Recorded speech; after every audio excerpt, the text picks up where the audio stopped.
Quand les nouvelles s'affolent, Métropole fait le point. Le point tous les matins, à 8h, simultanément sur Radio et Télémétropole. Le point est une courtoisie de MSC Trading, Digicel et la Banque nationale de crédit, BNC. Madame, monsieur, bonjour. Bienvenue à la rubrique Le Point de Radio et Télémétropole. Ce matin, nous avons des acteurs de changement avec nous à la rubrique Le Point. Il y a longtemps que j'avais promis au public de Métropole de présenter des enfants, des écoliers du collège Katz-Pressoir. Eh bien, j'ai le plaisir de les recevoir ce matin dans un premier temps. Évidemment, dans un second temps, on aura à accueillir le professeur Guy Etienne, qui est également avec nous aujourd'hui. Alors, dans un premier temps, j'accueille les trois premiers invités. Tenez-vous bien, madame, monsieur. Mademoiselle Théodate Carlencia, qui est en 6e. Bien-aimé Cédric, qui est en 3e. Iverna Alice, première. Alors, voyons avec mademoiselle Carlencia. Mademoiselle Carlencia, bonjour. Bonjour. Bienvenue à Métropole. Oui, merci beaucoup. Je suis honorée d'être invitée à Télémétropole. Merci. Et Iverna Alice, bonjour, bienvenue à Métropole. Bonjour, c'est un plaisir pour moi également. Bien-aimé Cédric, bonjour. Bonjour. Bienvenue. À vous. Bon, merci. OK. Et alors, je suis bien content de pouvoir vous poser des questions. Est-ce que vous avez entendu ce que j'ai dit au début? Je suis heureux de pouvoir accueillir sur ce plateau des acteurs de changement. Oui. Vous avez entendu ça? Oui. Vous avez entendu aussi, Carlencia? Oui, j'ai entendu. Et le micro, c'est Oui, bon? j'ai entendu. OK. Qu'est-ce que ça vous dit quand je parle d'acteurs de changement? Qu'est-ce que ça vous rappelle? Quand vous parlez d'acteurs de changement, ça me dit qu'il y a quand même des gens dans la société qui peuvent changer le pays, qui peuvent changer la société. Ça dépend de leur volonté, s'ils veulent vraiment changer le pays. C'est ce que ça signifie pour moi.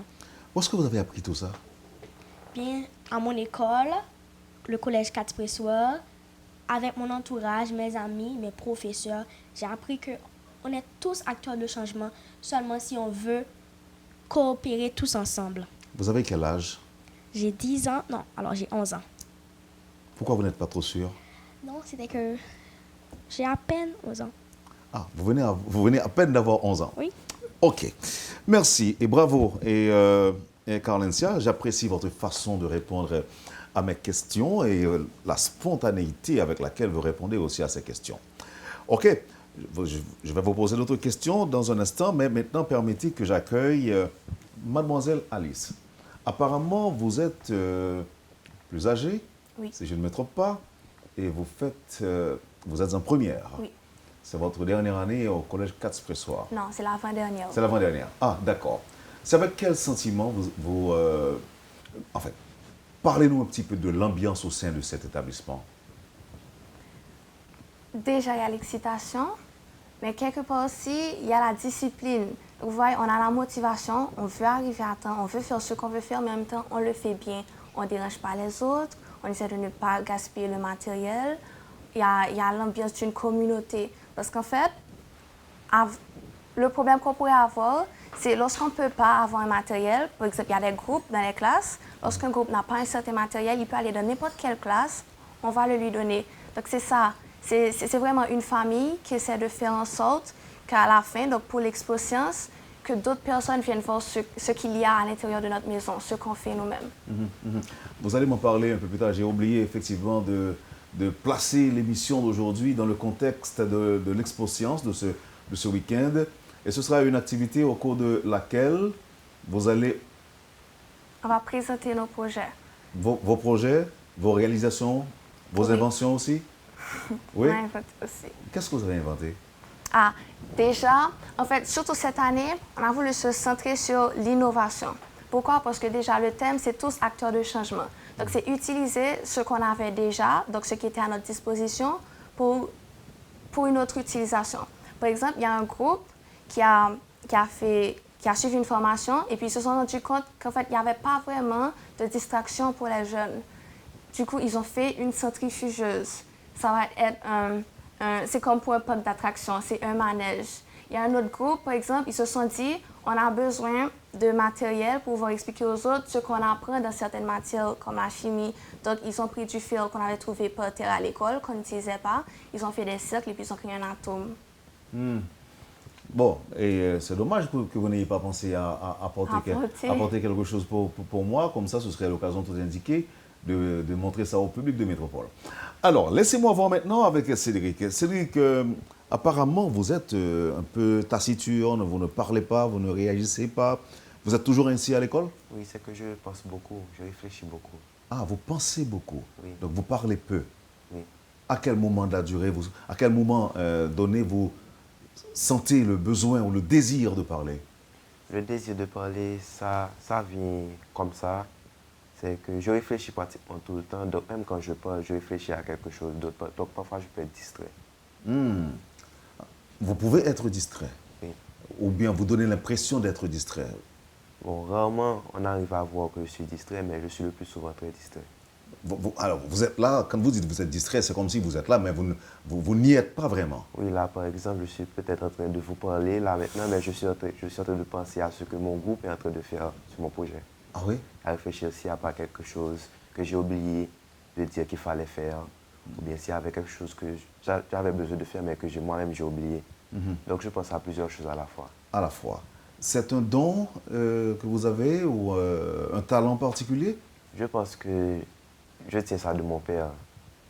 Il était comme vous. Oui, je pense qu'il est comme moi parce qu'on est d'accord sur plusieurs sujets et puis on réfléchit pratiquement de la même façon. Donc, je pense que c'est de lui que je tiens ça. OK. Vous êtes à la tête d'un groupe. Oui, je suis chef de mon groupe. Vous êtes chef de votre groupe. Qu'est-ce qu'on retrouve de façon particulière dans votre groupe? Dans mon groupe, bon, je ne dirais pas qu'il y a vraiment quelque chose de particulier. Je dirais peut-être l'entraide. On est tous soudés à travailler sur notre projet et que dès qu'un membre a un problème, il faut que tous les membres viennent à son secours pour l'aider, pour s'assurer que tout va bien. Mais est-ce que, en fait, entraide, quand on voit l'entraide, on voit aussi solidarité. Oui. Et j'ai entendu Carlencia qui parlait tout à l'heure de changement, de la volonté qui s'impose quand on veut changer. Le pays, pour vous, comment vous le comprenez? Je parle d'Haïti, notre pays, Mon opinion d'Haïti, aujourd'hui. je trouve que notre pays a beaucoup de failles, mais que ces failles-là, il n'y a pas vraiment de...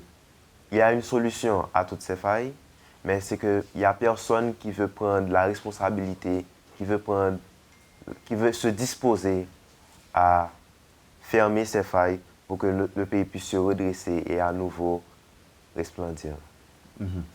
Et est-ce que vous pensez être de cette catégorie de gens capables d'apporter le changement tant souhaité en Haïti? Êtes-vous de cette catégorie? Bon, oui, je suis de cette catégorie, mais je ne pense pas qu'on pourrait définir ça comme une catégorie, parce que tout le monde peut. Si tout le monde changer. peut, pourquoi on est encore dans cet état? C'est qu'il y a certaines personnes qui n'ont pas la volonté de le faire, justement. Donc, alors, quand je parle de catégorie, je parle de cette catégorie qui pourrait avoir cette volonté. Celle qui pourrait avoir cette volonté. Bon, je pense que si on arrive à motiver les gens, donc à leur donner, comme par exemple, à les pousser à faire partie de cette catégorie, je ne pense pas qu'il y aurait... Votre groupe va proposer quoi demain? Nous travaillons sur 3 sujets. Il y a, en chimie, nous avons les éléments chimiques de l'organisme. En sciences de la vie et de la terre, on a l'extraction de l'ADN. Et pour finir, en physique, on a le bain réfrigérant. Vous ne pourriez pas expliquer ça, simplifier ça et, au public de Métropole? Le bain réfrigérant, je dirais que c'est une sorte de réfrigérateur à partir créés à partir de l'eau salée, de bassins et de climatiseurs.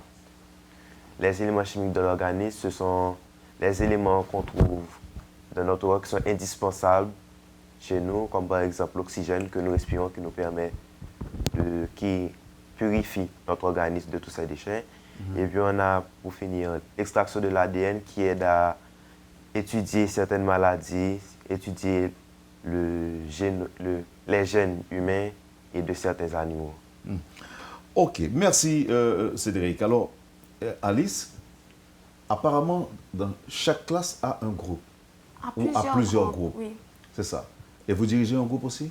Oui, d'ailleurs, je suis même la présidente de l'Exposition de cette année. C'est comme si, non seulement je suis leader de mon groupe, mais en fait, tous les groupes de l'école sont des points ils peuvent s'adresser à moi. Je représente les élèves du collège 4 Sauves. Je suis la présidente. Oui, mais vous avez quand même votre propre groupe. Oui. Et ce groupe va offrir quoi demain? L'atome dont je vous parlais tout à l'heure, c'était mon groupe. On a ensuite un neurone, c'est pour expliquer en fait comment les messages nerveux font pour circuler. D'ailleurs, c'est avec un circuit. Et puis dans le neurone qu'on a fait, dans la maquette du neurone, vous voyez le passage du courant électrique. Et ensuite, on a un programme informatique, mais ça c'est à l'accueil, lorsque les invités arrivent. Et puis, parce qu'on a tous des cartes. Donc si Cédric a invité quelqu'un, donc la personne arrive avec la carte de Cédric et puis on va dire bonjour, bienvenue, vous êtes l'invité de Cédric, passez une bonne journée. Donc ça, c'est déjà fait prêt. Oui. Ok. Et Carlencia, le micro. Oui, Carlencia, vous avez votre groupe aussi? oui, j'ai mon propre groupe. Bon, à vrai dire, je ne suis pas le leader, mais quand même, on travaille tous ensemble. On coopère tous ensemble. Est-ce que votre groupe participera à l'Expo Science? Bien sûr, il doit participer. Et qu'est-ce que votre groupe va proposer? Alors, on a 3 sujets comme Cédric. Alors, en informatique, nous avons les applications dont j'ai décidé d'ajouter une petite chose à l'intérieur. J'ai décidé d'ajouter des astuces pour les téléphones. Donc, on a décidé aussi de fabriquer nos propres pochettes. Alors, on a ajouté nos propres styles là-dedans sans copier. Alors, on voit les pochettes, mais on fait avec nos propres styles, comme avec son imagination. Et pour sciences physiques, on a l'énergie solaire. Et puis, il y a nos professeurs, Mme Géraldine Choteau, qui nous aide beaucoup dans ce projet.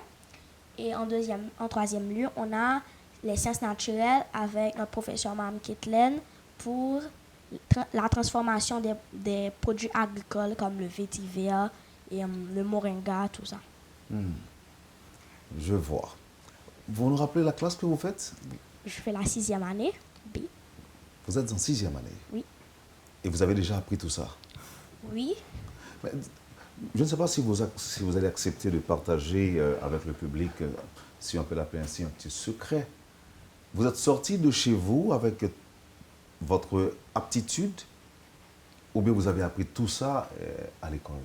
Qui veut répondre? Je vais commencer.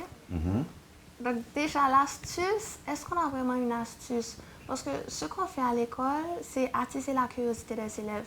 C'est sûr, il y a certaines choses, c'est à l'école qu'on les apprend. Il y en a d'autres, c'est à la maison. Mais parfois, par exemple, pour un cours de littérature, on vous donne un devoir, on a un documentaire à faire, par exemple, et puis vous vous rendez compte que vous aimez l'informatique, vous aimez faire quelque chose.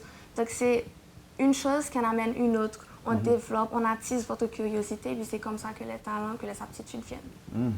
Et Cédric? Bon, vous étiez encore ailleurs? Oui, Alors, dites-nous. Parce que je me soucie vraiment de mon projet. Oui. Je dirais qu'il n'y a pas vraiment une astuce. C'est qu'à l'école, on nous pousse vraiment à nos limites et quand on nous pousse à nos limites, ça, on nous force aussi à effacer nos limites et les mettre encore plus loin.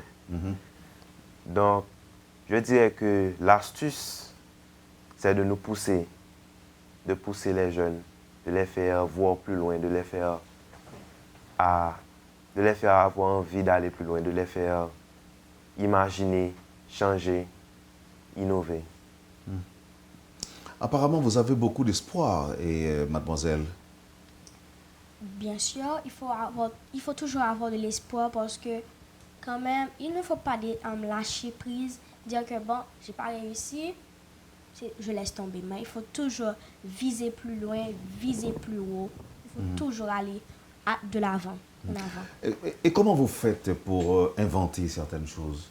Vous réfléchissez seulement à cela et puis vous imaginez les possibilités et ça vient tout seul?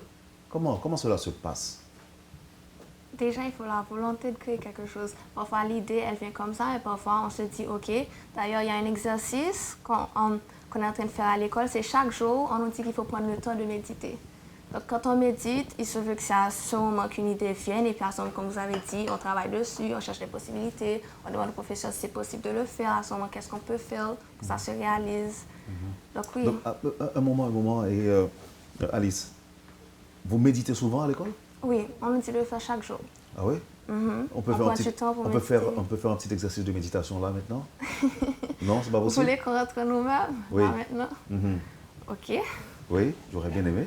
Je ne vais pas parler alors. Comment ça va se Donc, vous passer? devez entrer en vous-même, voir tout ce qui s'est passé pendant la journée. Si vous voulez, vous pouvez même ne penser à rien, mais paradoxalement, votre esprit va penser à quelque chose. Donc, c'est cette paix intérieure que vous recherchez. Ah, c'est pas aussi simple que cela, non? Donc la méditation, c'est un petit peu compliqué. C'est penser. Vous faites ça. Alors, vous connaissez ce terme, introspection? Oui, justement, c'est une introspection. C'est ça. Vous faites de l'introspection pendant un certain temps, et puis pendant le temps de la méditation, je crois bien comprendre, je ne sais pas, j'essaie de comprendre.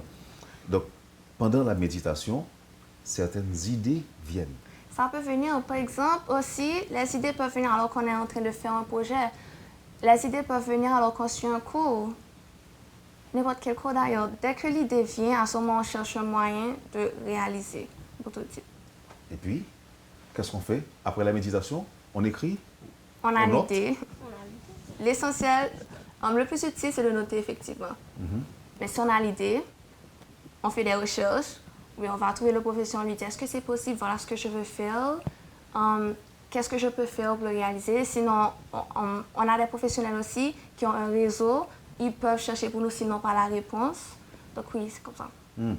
Est-ce que, Carlentia, vous méditez aussi? Oui, surtout avec... Ok, je vais parler de ça. Oui, je médite. Oui, allez-y, j'aurais bien aimé entendre. Ça va. Oui, allez-y.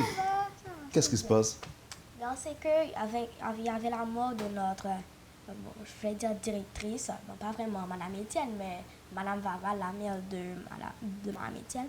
Quand elle était morte, alors on méditait souvent et ça nous aidait beaucoup de penser à elle quand elle était vivante parce que c'était une femme vraiment vaillante. Elle aimait son école et elle nous aimait beaucoup aussi.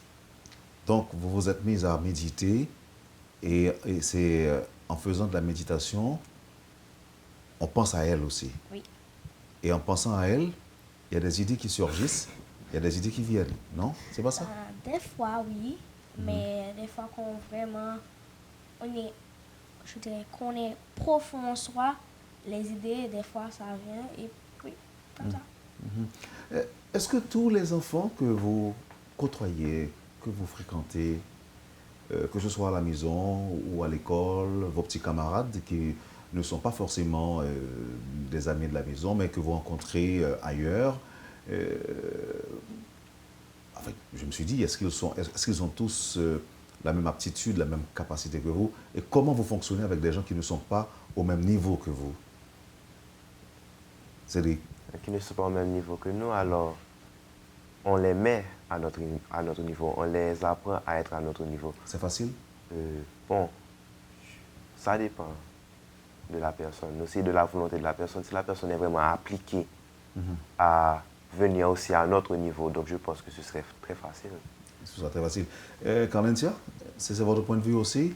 Quand vous rencontrez des jeunes filles de 10 ans, de 11 ans, et qui n'ont pas la même capacité de réfléchir, d'agir et de raisonner aussi, comment vous vivez avec ces amis-là?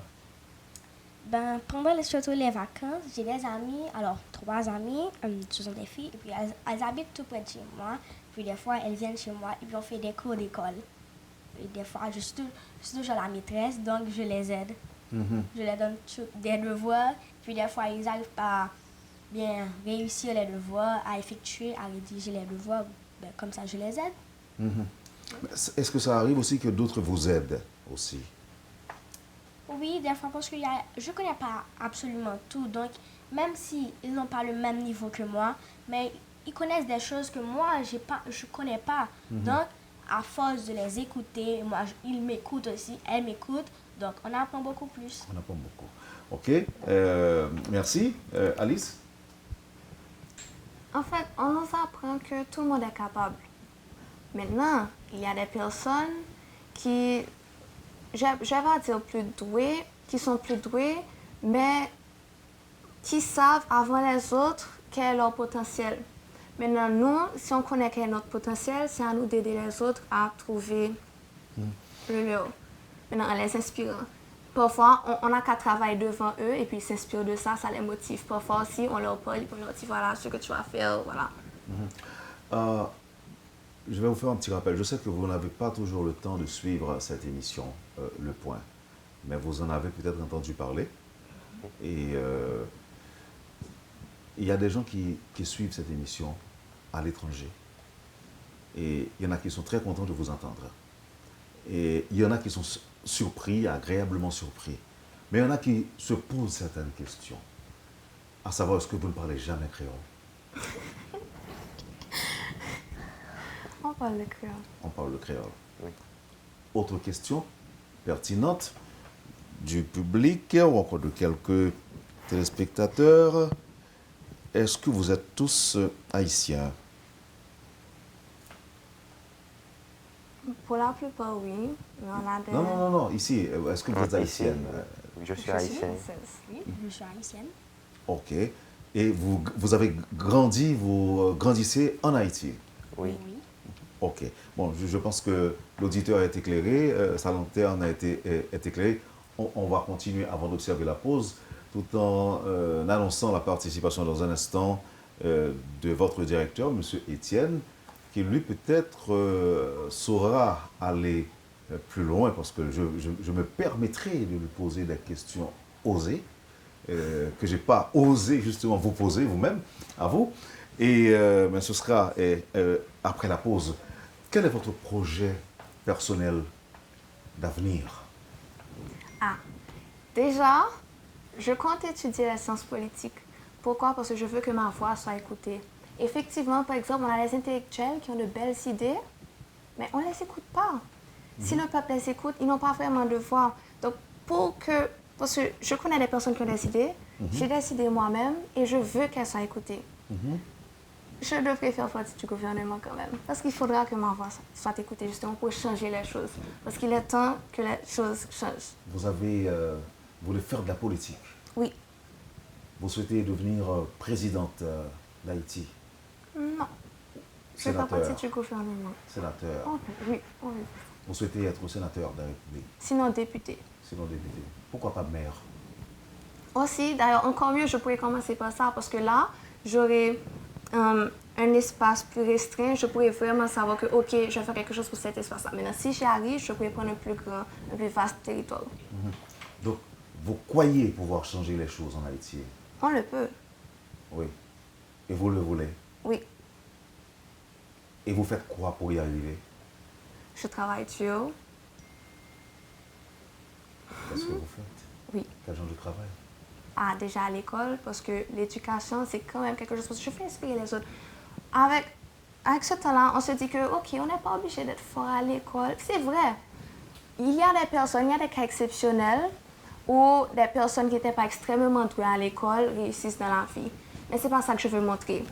Je veux montrer que l'école va nous aider à réussir dans la vie. L'éducation, c'est quelque chose d'important. Un peuple qui n'est pas éduqué, c'est un peuple qui ne peut pas penser vraiment avoir un avenir meilleur. Dites-nous, et Cédric, votre projet personnel d'avenir?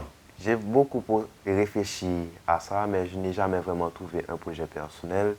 J'ai toujours pensé à changer le monde. Pas seulement Haïti, le monde. Pas seulement Haïti. Comment vous entendez y arriver? Je ne sais pas encore, mais je pense qu'à partir de l'éducation que je reçois à l'école et de mes études à l'université et autre part, j'arriverai à trouver une solution. Vous souhaitez devenir un leader mondial pour changer le monde. Je ne dirais pas vraiment leader mondial parce que ce n'est pas forcément moi qui dois changer le monde. Je peux, par exemple, instruire quelqu'un à le faire. Donc, je veux être comme si un élément déclencheur ou peut-être celui-même qui déclenche le changement. Mademoiselle Carlencia, politique? Non. J'aimerais. Ouais, je veux devenir à l'avenir, j'aimerais être avocate. Je sais pas pourquoi, mais mes parents me disent que des fois que j'aime défendre et des fois, par exemple, s'il y a quelque chose à la maison, j'aime dire ah non, je sais pas ce qui s'est passé, ben là et puis là, ils me disent Colintia, toi, c'est vrai, peut-être que tu vas être avocate quand tu seras petite, quand tu seras plus grande, donc moi j'aime vraiment ce métier. Donc tu entends devenir avocat, avocate. Oui. Pourquoi? Alors pour les raisons que tu as seulement évoquées? Non, parce que des fois, c'est comme je vous dis, je me trouve dans ma peau là-dedans. Parce que des fois, je sais jouer à des théâtres à la maison toute seule. Et puis je dis, ah ouais, je suis avocate. Puis j'adore ça. Ok. J'aime le temps. Ok. Mais, ok, l'avocat, ça c'est pour la vie. Mais si tu es intelligent, tu peux devenir à la fois avocate, médecin, professeur, en même temps. C'est ça. Est-ce que tu n'as pas un projet personnel pour l'avenir? On va dire un projet personnel pour l'avenir. Bon, j'avais vraiment pas pensé, mais je dis pas que je veux pas aider le monde. Alors oui, je veux pas aider le monde ou bien Haïti exactement, particulièrement, mais j'avais vraiment pas pensé à ça. Mais quand même, je peux, au fil de l'année, je pense que je pourrais trouver quelque chose quand même qui pourra aider Haïti, le monde entier. Oui. Tes parents te regardent là maintenant? Je suppose.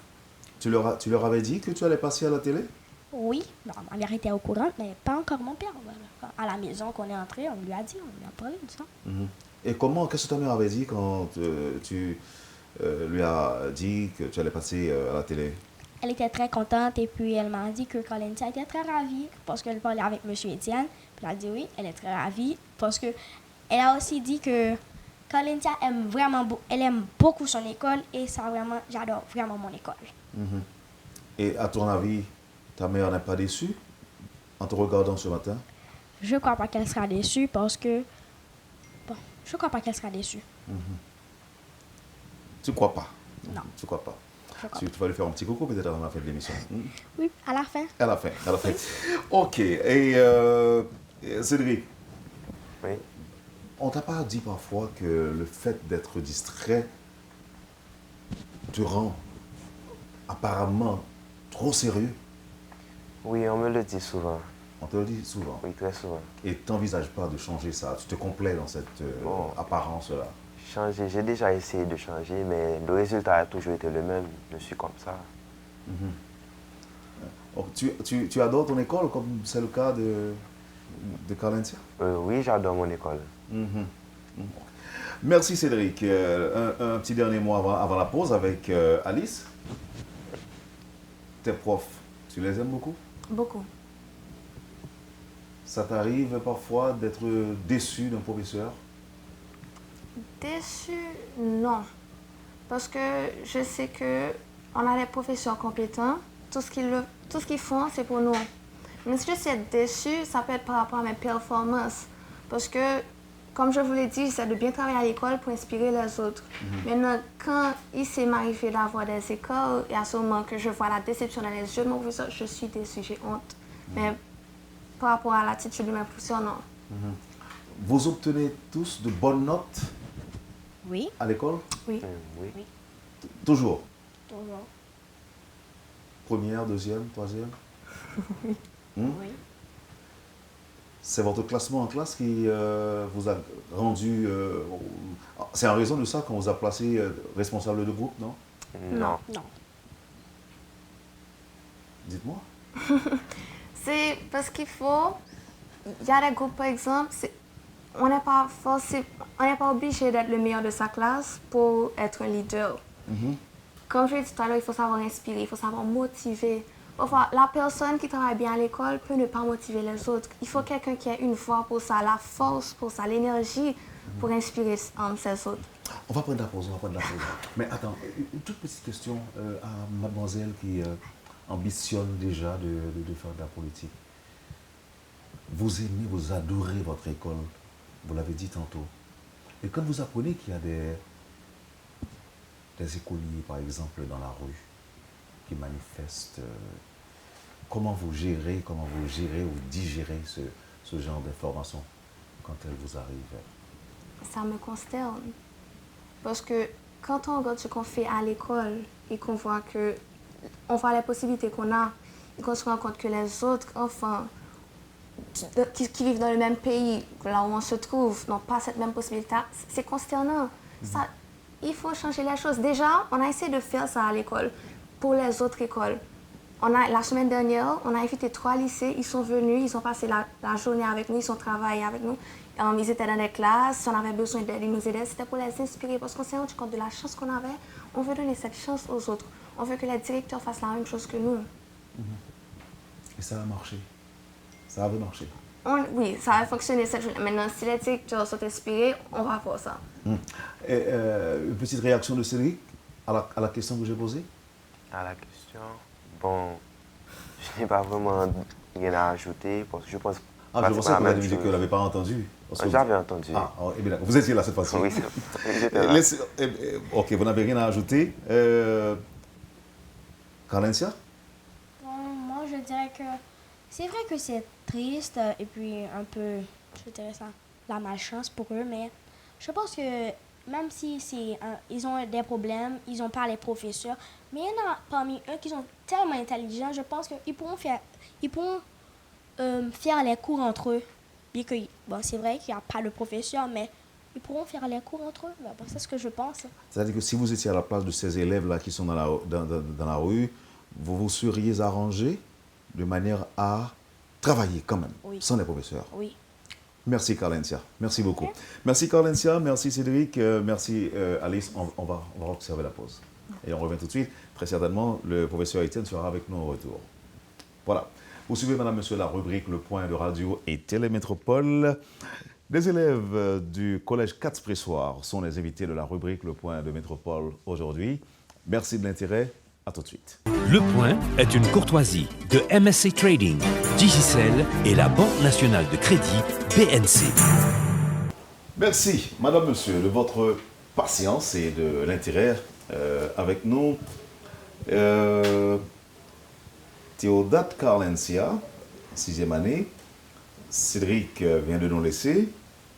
Mademoiselle Iverna Alice, qui est en première. Et le professeur et directeur du collège nous a rejoint. Professeur, bonjour. Bonjour Wendell, bonjour à toutes les auditrices et à tous les auditeurs de Radio Télémétropole. Vous n'êtes pas surpris à entendre vos élèves s'exprimer de cette manière et partager avec profondeur leurs idées?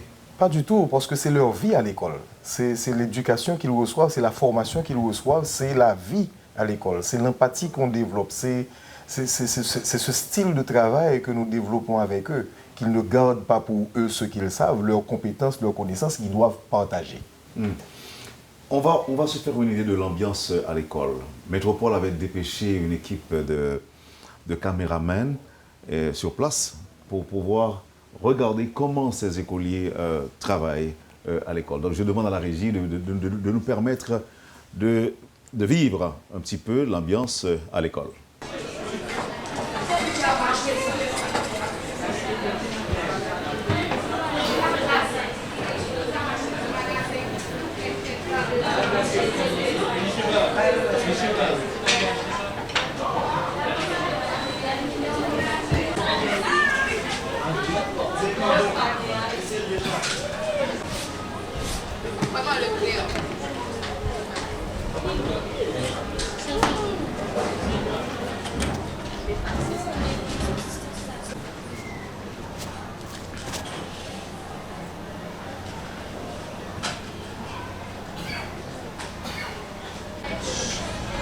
Et ça, c'est quoi, professeur, ce qu'on regarde là? Les élèves travaillent. Ils sont en train de travailler, ils sont en train de préparer leur examen de fin d'année, parce qu'ils avaient leur sujet en main depuis le mois de janvier. Et là, ils sont en train de travailler, ils sont en train de finaliser leur projet.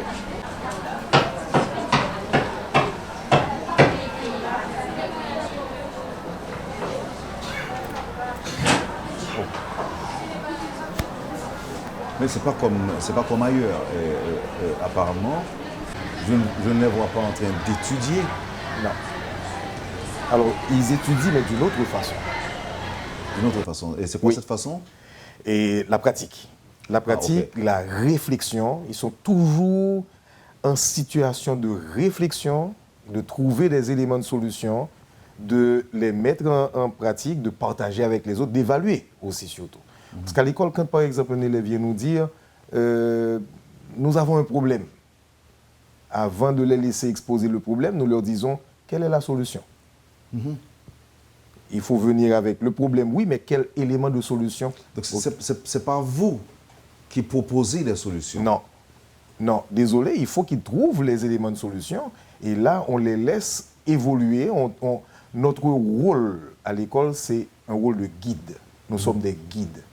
Et c'est pourquoi là maintenant, ce qui se développe au Collège Quatre-Pressoirs, nous ne sommes plus des enseignants, nous sommes des coachs.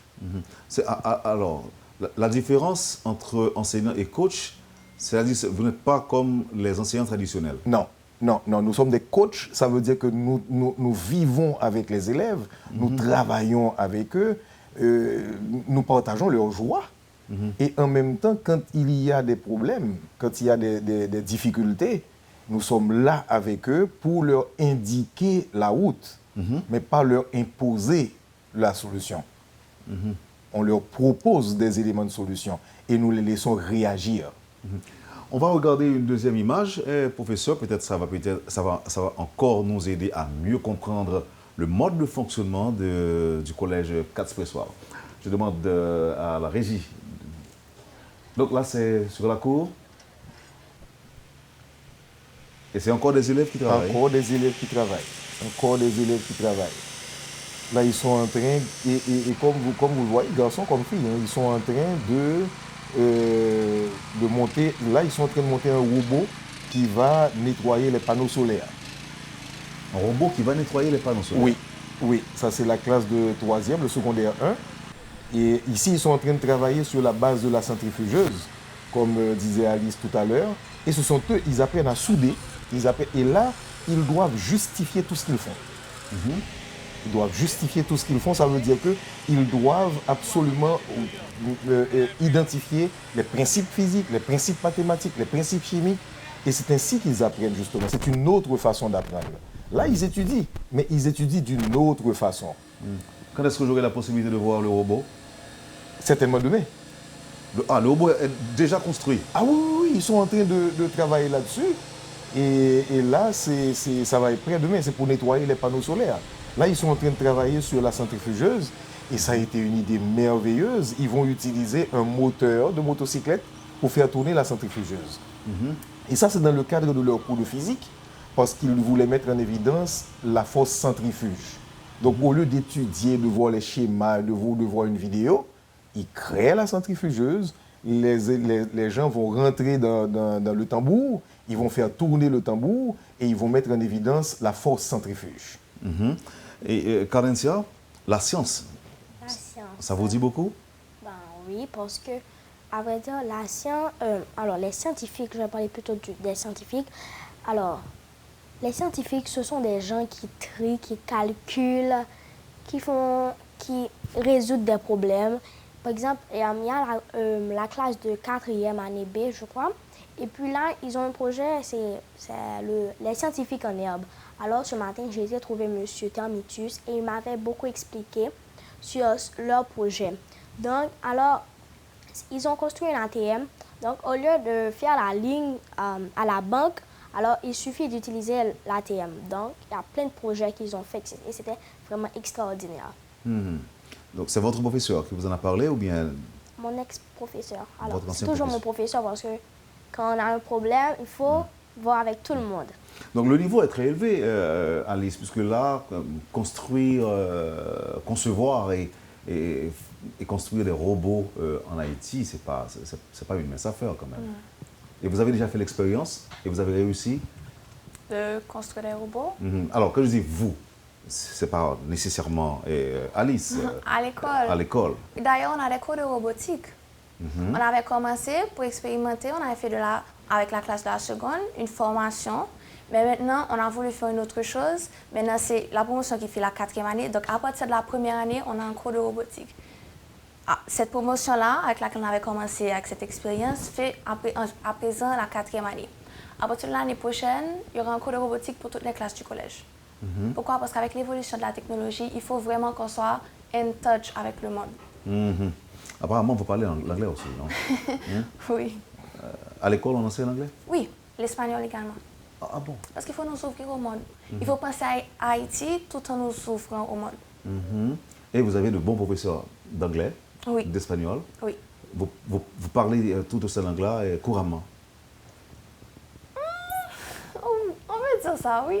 On peut dire ça. Parce que souvent, si on est fort en anglais, on se débrouille en espagnol. Il y a des personnes, il y a des enfants qui ont la chance de parler couramment les deux langues. Mais oui. À partir de quelle classe on commence à vous enseigner l'anglais? L'anglais, c'est à partir de la première année. Je vais voir ça avec Carlencia. Carlencia, Présent. vous parlez? Ben, on va dire, je parle pas vraiment l'anglais, mais je comprends, à vrai dire. Oui. Bon,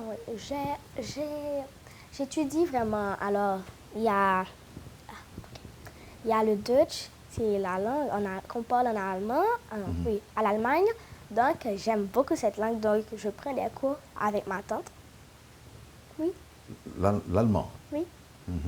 L'espagnol? Alors, bon, non, je parle pas l'espagnol. Mais l'anglais, vous comprenez l'anglais? Oui. Oh, ok. C'est seulement chez vous, vous parlez créole? Alors, je parle français. Des fois, avec mon papa, on fait des cours de français. Donc, des fois, on dit qu'est-ce qui parle mieux, le français. Mais c'est pas vraiment. C'est pas vraiment. Ben, on fait ça souvent et puis on dit à ma maman de corriger. Des fois, on fait ok. Il y a un des cours de professeur à la dessin, maison aussi. Oui. Ok. Vous parlez, papa parle aussi et maman corrige. Oui. Ah, je vois. Je vois. Alors, professeur, pour qu'un enfant fréquente votre école, est-ce qu'il faut aux parents beaucoup d'argent? On n'a jamais... Je sais que certaines choses n'ont pas de prix. C'est ça.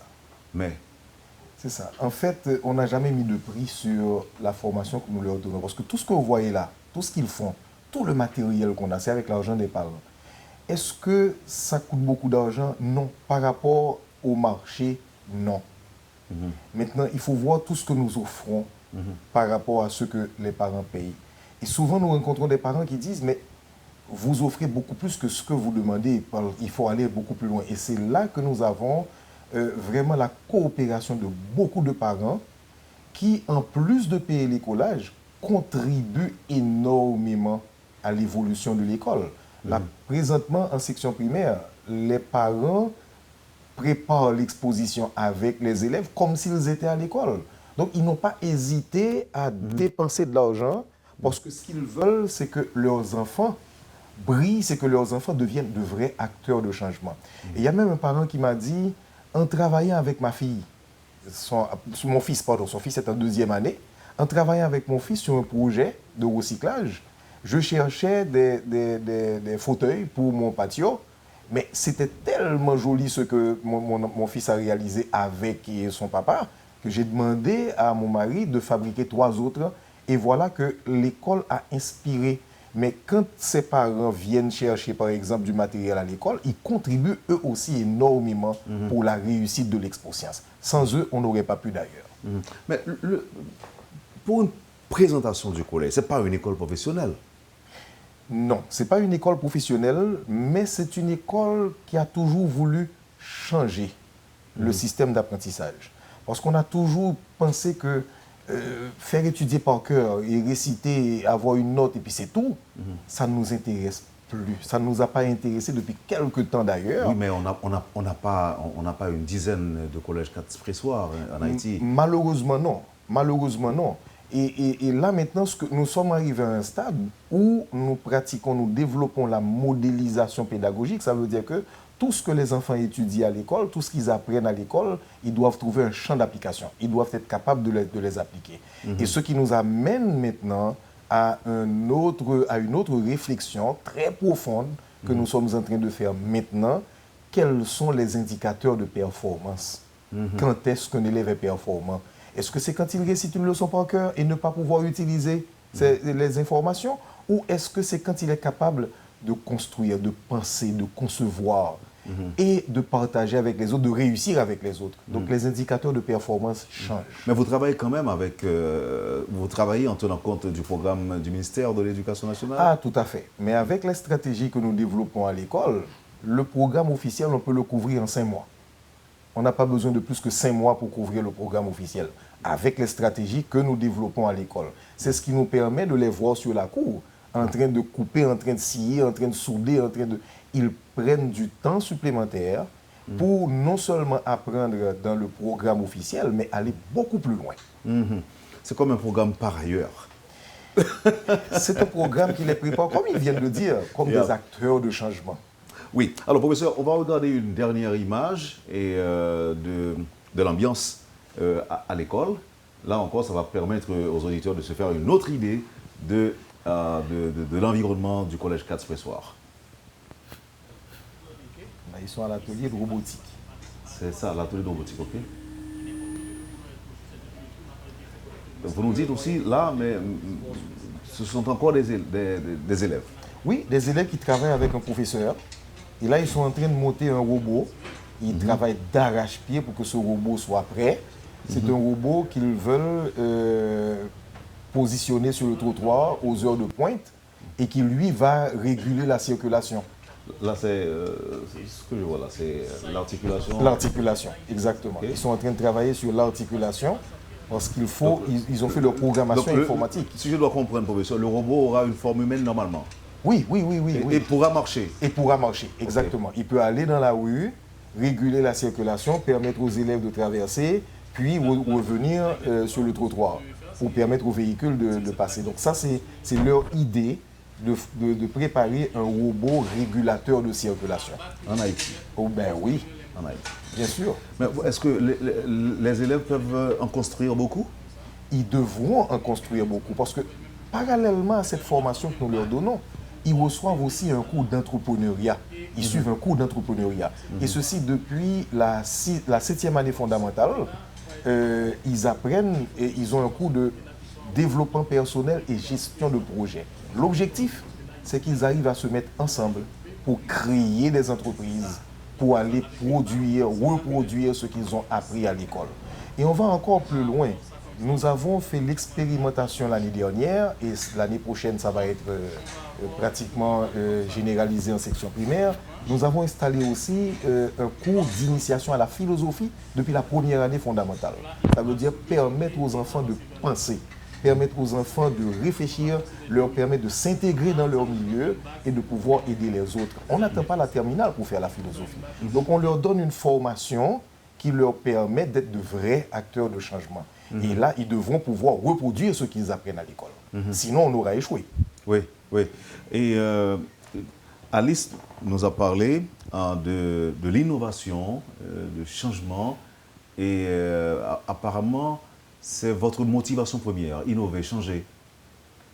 Alice? Oui, parce que quand on nous apprend à observer notre environnement, Haïti est pauvre, mais économiquement seulement. Il faut apprendre à la population à utiliser ce qu'elle possède déjà, donc ce qui fait partie de son environnement, pour faire d'autres choses. On ne peut pas leur montrer que c'est en achetant des trucs qu'on va faire d'autres trucs. Non, ils utilisent ce qu'ils ont autour d'eux, et puis voilà, ils arrivent à faire des choses exceptionnelles. C'est comme ça qu'on veut innover. C'est pour ça que cette année, on n'a pas voulu inventer. On a voulu innover, montrer que parfois la solution se trouve juste devant vous. Faites-en quelque chose. Ou encore profiter de quelque chose qui existe déjà et pour apporter le changement souhaité. Voilà. Ok. Professeur, vous avez parlé tantôt de stratégies que vous avez employées à partir du programme du ministère de l'Éducation. Donc vos stratégies vous permettent d'aller beaucoup plus loin et même de permettre de boucler le programme dans 5 mois. Ah oui, bien sûr, bien sûr. Bien sûr. Un auditeur curieux vous demande quelles sont ces stratégies. Est-ce que vous êtes en mesure de les partager avec le public? Généralement, sur le site de l'école, nous mettons tout ce que nous faisons. Parce que nous travaillons énormément par la pratique. Vous savez, l'un des points que nous développons, par exemple, dans un cours de mathématiques, le professeur n'arrive pas et dit aux élèves, nous allons démontrer le théorème de Pythagore. Non. En 9e année, par exemple, là maintenant, ils ont à démontrer le théorème de manière pratique. Ils ont fait 3 parallélépipèdes et en les mettant ensemble, ça fait un triangle rectangle. Ils remplissent le plus grand avec un liquide coloré pour qu'on puisse le voir. Et en faisant tourner la roue, ils montrent que le liquide contenu dans le parallélépipède qui est du côté de l'hypoténuse va remplir les 2 autres. Donc là, on met les enfants en situation d'observation, en situation de réflexion. Et on ne leur apporte pas la solution, on ne leur apporte pas les connaissances. Ils vont chercher les connaissances. Et en allant les chercher, quand ils ont des difficultés, ils reviennent vers nous. Donc c'est pourquoi j'ai parlé maintenant du coaching éducatif. Et on les laisse évoluer parce qu'un coach de football, par exemple, ou de basketball, ce n'est pas lui qui monte sur le terrain. Ce sont les joueurs qui vont jouer. Donc chez nous, ce n'est pas nous autres, ce n'est pas l'enseignant qui doit être dans la classe. Ce sont les élèves. L'enseignant, il est le coach. Il est là pour accompagner. Et nous voulons aussi de temps en temps jouer le rôle de mentor. Ça veut dire que puisque l'enseignant ou la personne qui est dans la classe a pu atteindre ce niveau, tacitement, on les encourage à travailler pour dépasser la personne. Est-ce que vous les canalisez aussi, non? On observe leur tendance. S'ils ont une aptitude pour telle ou telle chose. Donc... Exactement. Là, par exemple, je peux vous dire que notre section musicale est extrêmement développée aussi. Nous avons joué chez l'ambassadeur américain. Notre jazz a joué chez l'ambassadeur américain. Notre jazz a ouvert le Festival de jazz international récemment. Et nous venons de recevoir l'invitation de l'ambassade de France pour aller jouer pour le 14 juillet. Et ce n'est pas des professeurs qui jouent? Non, ce sont des élèves. C'est des élèves. Ce sont des élèves. Le pianiste du jazz, maintenant, il s'est défoncé. Il a travaillé énormément pour intégrer le jazz. Il a 9 ans. Il a 9 ans. Il a 9 ans et il a intégré le jazz. Mais dites-nous, professeur, vous évaluez au début le quotient intellectuel de vos écoliers, de vos élèves? Pas traditionnellement, parce que avec le développement de la science et de la technologie, les tests traditionnels tombent. Nous développons à l'école les intelligences multiples. Et à partir de ces intelligences multiples, nous arrivons à identifier le point fort d'un élève. Et à partir de ce point fort, on va lui donner les outils nécessaires pour développer les autres points. Même quand les autres points ne deviendraient pas excellents, mais on lui donne des outils pour qu'il puisse s'équilibrer. Mais à partir de son point fort. Et donc, on étudie, on détermine le quotient intellectuel, non pas traditionnellement, avec des tests écrits. Chez nous, les enfants sont toujours sur le terrain. Quelle place réservée au sport? Ah, le sport aussi. On développe énormément le sport. Cette année, par contre, je peux dire qu'on a eu un échec. Mais comme ils le savent à l'école, l'échec n'est que une marge de l'escalier du succès. On a eu des problèmes internes que nous sommes en train de corriger. Le volleyball, on n'y participe pas depuis 2 ans parce que la Fédération haïtienne de volleyball refuse systématiquement de faire les choses correctement. Par exemple, accepter que les équipes jouent sans licence, sans permis. Donc vous ouvrez la porte. Il y a une amie qui vous fait dire si elle peut inscrire son enfant même avant la naissance. Waouh! Là, maintenant, nous avons un sérieux problème. Si vous allez sur le site de l'école, par exemple, vous allez voir que là, nous annonçons les inscriptions pour 2018-2019. Parce que 2017-2018, c'est quasiment fini. Et là, nous avons de plus en plus de demandes de parents qui ont des enfants de 1 an, 2 ans et qui nous demandent dans quel jardin d'enfants qu'ils peuvent canaliser leurs enfants pour être sûrs de trouver une place à l'école. Et c'est pourquoi, comme Alice disait, comme Carlentia, comme Cédric disait, nous voulons partager avec les autres. Nous voulons qu'il y ait plus d'écoles, beaucoup plus d'écoles compétentes, qualifiées, capables de répondre aux besoins des parents. Les parents sont préoccupés. On va terminer, mais je peux vous le dire, et que cela me ferait un grand plaisir si je pouvais continuer, si je pouvais aller au-delà de l'heure avec les enfants. Et je vois que Carlencia, qui ne parle pas, qui m'observe aussi, est-ce que vous étiez contente d'être là avec nous ce matin, Carlencia? Oui, je suis très contente d'être là avec vous, avec mon directeur, mes camarades, alors Alice, ma camarade, mes camarades, Cédric, parce qu'on est tous à l'école. Oui, on travaille tous ensemble, alors c'est ça. Oui. Merci d'avoir accepté d'être là avec nous ce matin et d'avoir fait montre aussi je dirais, d'élégance quand même. Hein. Aucune timidité, rien du tout. Vous vous êtes exprimé sans problème, sans complexe. Vous l'avez remarqué? Oui. Alice, c'était aussi un grand plaisir de vous avoir ce matin avec nous. Pour moi également. À Métropole. Vous allez revenir si je vous invite bientôt? Avec plaisir. Avec plaisir. Professeur, merci d'avoir tout fait pour permettre à ces enfants de venir participer à cette émission.